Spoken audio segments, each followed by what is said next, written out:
ರಾಜ್ಯ ಕಾಂಗ್ರೆಸ್ ನಾಯಕತ್ವ ಜಟಾಪಟಿ ಕುರಿತು ಡಿಸಿಎಂ ಡಿಕೆಶಿ ಪ್ರತಿಕ್ರಿಯೆ ನೀಡಿದ್ದಾರೆ. ಬೆಂಗಳೂರಲ್ಲಿ ಮಾತನಾಡಿದ ಅವರು, ರಾಜಕೀಯ ವಿಚಾರ ಮಾಧ್ಯಮದ ಮುಂದೆ ಮಾತಾಡಲ್ಲ, ಟೈಮ್ ಬಂದಾಗ ನಿಮಗೆ ಗೊತ್ತಾಗುತ್ತೆ ಅಂತ ಹೇಳಿದ್ರು. ನಮ್ಮಲ್ಲಿ ಯಾವ ಸಮಸ್ಯೆಯೂ ಇಲ್ಲ, ನಮ್ಮ ನಡುವೆ ಯಾವುದೇ ರಾಜಕೀಯ ಜಟಾಪಟಿಯೂ ಇಲ್ಲ, ಏನೇನ್ ತೀರ್ಮಾನ ಆಗಿದೆಯೋ ಅದು ಗೊತ್ತಾಗುತ್ತೆ ಅಂತ ಡಿಸಿಎಂ ಡಿಕೆಶಿ ಹೇಳಿದ್ರು. ಹೈಕಮಾಂಡ್ ಏನ್ ಹೇಳುತ್ತೋ ಅದನ್ನ ಒಪ್ಪಿಕೊಳ್ತೇವೆಂದು ನಾನು ಹಾಗೂ ಸಿಎಂ ಸಿದ್ದರಾಮಯ್ಯ ಹೇಳಿದ್ದೇವೆ, ಅದರಂತೆ ನಡೆದುಕೊಳ್ತೇವೆ ಅಂತ ಡಿಕೆಶಿ ಹೇಳಿದ್ರು.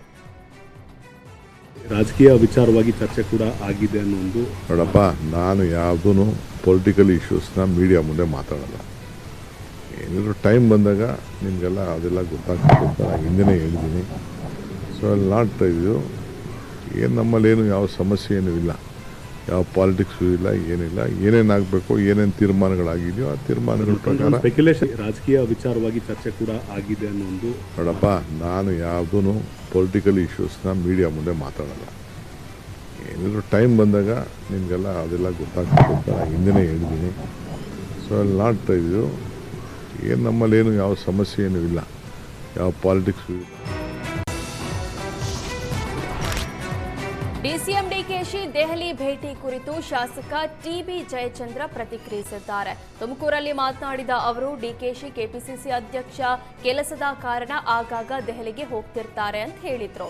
ನಾವು ಕೂಡ ದೆಹಲಿಗೆ ಹೋಗಿದ್ವಿ, ನಮ್ಮ ಹೈಕಮಾಂಡ್ ನಮ್ಮ ಪಕ್ಷ ಹೋಗ್ತೀವಿ, ಭೇಟಿಯಾಗ್ತೀವಿ, ಯಾವ ಅಪಾಯಿಂಟ್ಮೆಂಟ್ ಬೇಡ ಅಂತ ಟಿಬಿ ಜಯಚಂದ್ರ ಹೇಳಿದ್ರು. ಇದೇ ವೇಳೆ ನಾಯಕತ್ವ ಬದಲಾವಣೆ ಕುರಿತು ಟಿಬಿ ಜಯಚಂದ್ರ ಮಾತಾಡಿದ್ರು. ಸಿಎಂ ಬದಲಾವಣೆ ವಿಚಾರ ಆಗಿರಲಿ ಅಥವಾ ಸಂಪುಟ ಪುನರ್ರಚನೆ ವಿಚಾರವಾಗಲಿ, ಅದು ಹೈಕಮಾಂಡ್ಗೆ ಬಿಟ್ಟ ವಿಚಾರ, ಅದೆಲ್ಲ ನಾಲ್ಕು ಗೋಡೆ ಮಧ್ಯೆ ನಡೆಯುವ ಪ್ರಕ್ರಿಯೆ ಅಂತ ಟಿಬಿ ಜಯಚಂದ್ರ ಹೇಳಿದರು. ನೋಡಿ, ಅದು ಏನೇ ಆದರೂ ಕೂಡ, ಏನೇ ಆಗಬೇಕಾದ್ರೂ ಕೂಡ ನಾಲ್ಕು ಗೋಡೆ ಮಧ್ಯದಲ್ಲಿರ್ತಕ್ಕಂಥದ್ದು. ಅದು between chief minister, deputy chief minister, Rahul Gandhi, Mallikarjun Kharge ಬಿಟ್ಟರೆ ಬೇರೆ ಏನಿಲ್ಲ. ಏನದು ಸೀನಿಯರ್ ಲೆಜಿಸ್ಲೇಟರ್ಸ್ ಎಲ್ಲರೂ ಕೂಡ ಅಂದರೆ 3 ಟರ್ಮ್ ಆಗಿ 6-7 ಟರ್ಮ್ ಆಗಿರೋವರೆಗೂ ಕೂಡ ಅವರಿಗೆ ರೀಶಫಲ್ ಆಗಬೇಕು, ಹೊಸಬರಿಗೆ ಅವಕಾಶ ಕೊಡಬೇಕು ಅಂತಕ್ಕಂಥ ಒತ್ತಾಯವನ್ನು ಮಾಡಿದ್ದಾರೆ. ಅದನ್ನು ಸಹ ಸಚಿವ ಸಂಪುಟ ಪುನರಚನೆ ಬಗ್ಗೆ ತಿಪಟೂರು ಕಾಂಗ್ರೆಸ್ ಶಾಸಕ ಷಡಾಕ್ಷರಿ ಸುಳಿವು ಕೊಟ್ಟಿದ್ದಾರೆ. ತುಮಕೂರಿನಲ್ಲಿ ಮಾತನಾಡಿದ ಷಡಾಕ್ಷರಿ, ಎಐಸಿಸಿ ಅಧ್ಯಕ್ಷರು ಈ ಹಿಂದೆ ಭರವಸೆ ಕೊಟ್ಟ ಪ್ರಕಾರ ನಡೆದುಕೊಳ್ತೀವಿ ಅಂತ ಹೇಳಿದ್ದಾರೆ. ಸುರ್ಜೇವಾಲಾ ಸಹ ಸಂಪುಟ ಪುನರಚನೆ ಭರವಸೆ ನೀಡಿದ್ದಾರೆ ಅಂತ ಹೇಳಿದ್ರು. ನಾವು ಅವರನ್ನೇ ಮಾಡಿ ಇವರನ್ನೇ ಮಾಡಿ ಅಂತ ಕೇಳ್ತಾ ಇಲ್ಲ, 20 ಶಾಸಕರಿಗೆ ಸಚಿವ ಸ್ಥಾನ ನೀಡುವಂತೆ ಮನವಿ ಮಾಡಿದ್ದೇವೆ. ನಮ್ಮ ಬೇಡಿಕೆಗೆ ಸುರ್ಜೇವಾಲಾ ಅವರು ಒಪ್ಪಿ ಇಟ್ ಈಸ್ ಮೈ ಕಮಿಟ್ಮೆಂಟ್ ಅಂದಿದ್ದಾರೆ ಅಂತ ಷಡಾಕ್ಷರಿ ಹೇಳಿದ್ರು. ಇದೇ ವೇಳೆ ತಮಗೆ ಸಹಕಾರ ಖಾತೆ ಸಿಗುವ ನಿರೀಕ್ಷೆ ಇದೆ ಅಂತ ತಿಳಿಸಿದ್ರು. ಆಯ್ತು ಹೋಗಿದ್ವಿ. ಎಐಸಿಸಿ ಅಧ್ಯಕ್ಷರು ಅಂದ್ರೆ ನಾನು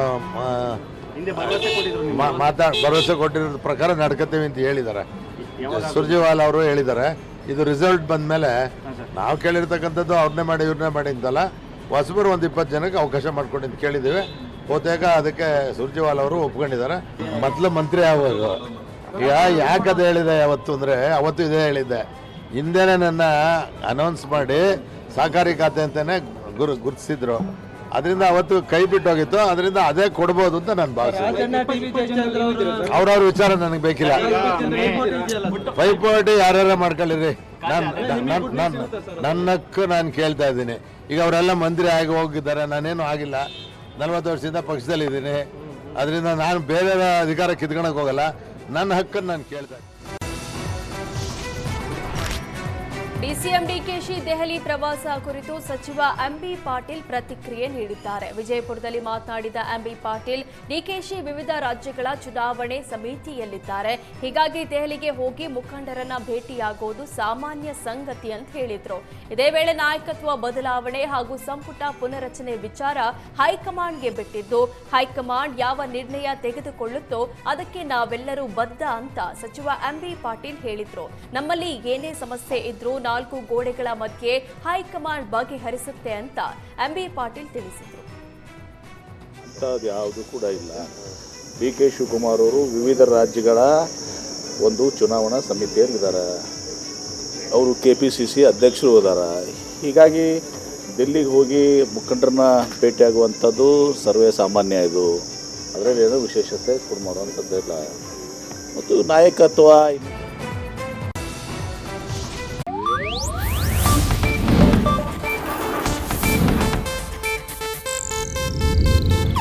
ಇದು ಏಷ್ಯಾನೆಟ್ ನ್ಯೂಸ್ ನೆಟ್ವರ್ಕ್ ಪ್ರಸ್ತುತಿ.